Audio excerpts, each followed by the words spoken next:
Coach, what was your evaluation of preseason practice?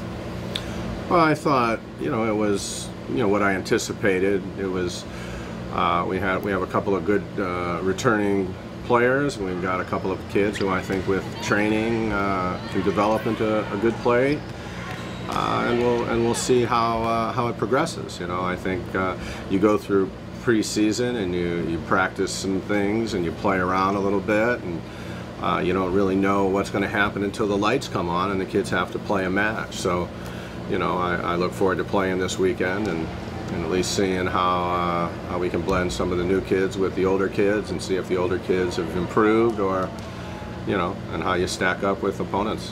When you open with 3 matches this weekend, what types of things do you look for? You touched on a couple things there, but what are you looking for specifically? Well, I just want to see who's going to compete and who's going to lead. I think it's easy to say who your passers are and who your setters are and who your attackers are, but the intangibles in my mind are who are going to be the people that are responsible for the team being a little better, and who's going to focus on making sure that the younger kids transition to the college game, and who wants the ball in key situations. I don't look at the rankings and think that's how I measure up things.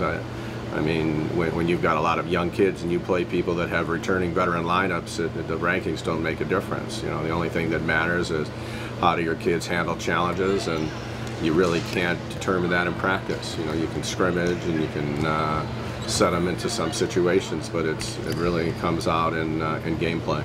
From the last time you played a match, who has stepped up into, maybe not one person specifically, but who stepped up into a leadership role that you're looking for? Well, I think physically, Deja and A. Scott have improved their game from last year, so that's positive. And but I think from a leadership standpoint, I think Carp's real interested in making a great contribution. Katie Slay, I think Dom is trying to find her way in that kind of world, and it's going to be a challenge for those guys. They've got to blend a little bit better. I don't think last year we had great leadership, albeit it is what it is. You can't force something on people, so you can't say you're the captain and now you're the leader. You just when game time comes and people are put in stressful situations, it's how do they respond to those situations. What have you seen from the back row during preseason?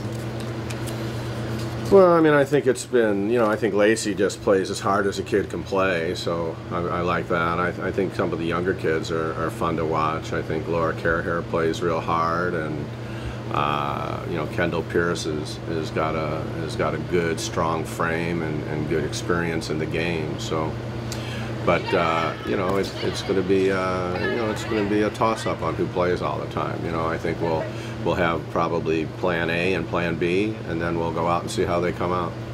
Obviously 3 matches this weekend, but next weekend you have an opportunity to bring some pretty elite teams in Stanford and Texas. What does that do for the program?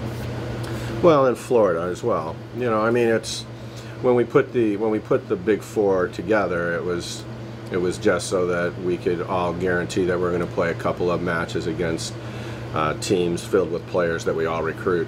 The overall assessment of the Big Ten, obviously that's down the line, but what do you see in the conference this year?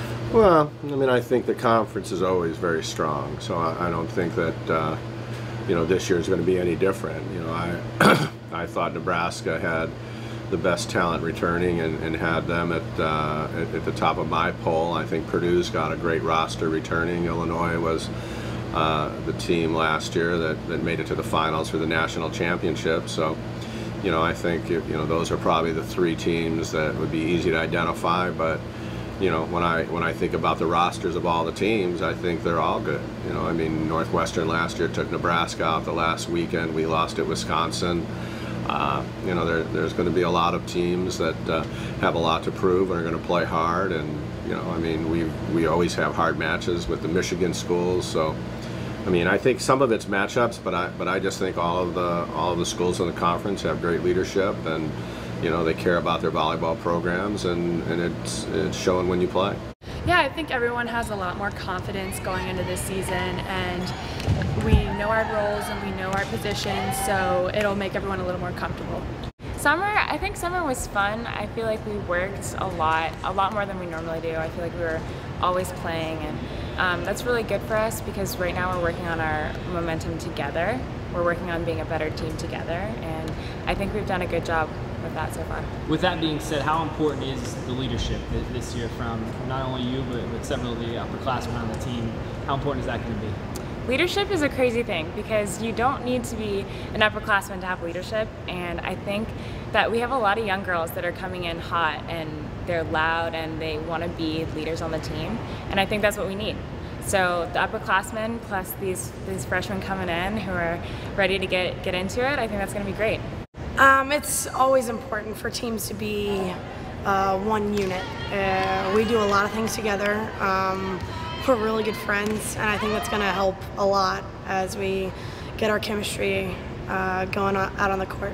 Last season was tough because it was the first time any of our girls had ever lost the last game of our season. So, I mean, with my class and with the juniors coming in, it was, you know, we weren't used to it, and it was heartbreaking. And it's going to be in the back of our minds for sure because we do not want that to happen ever again.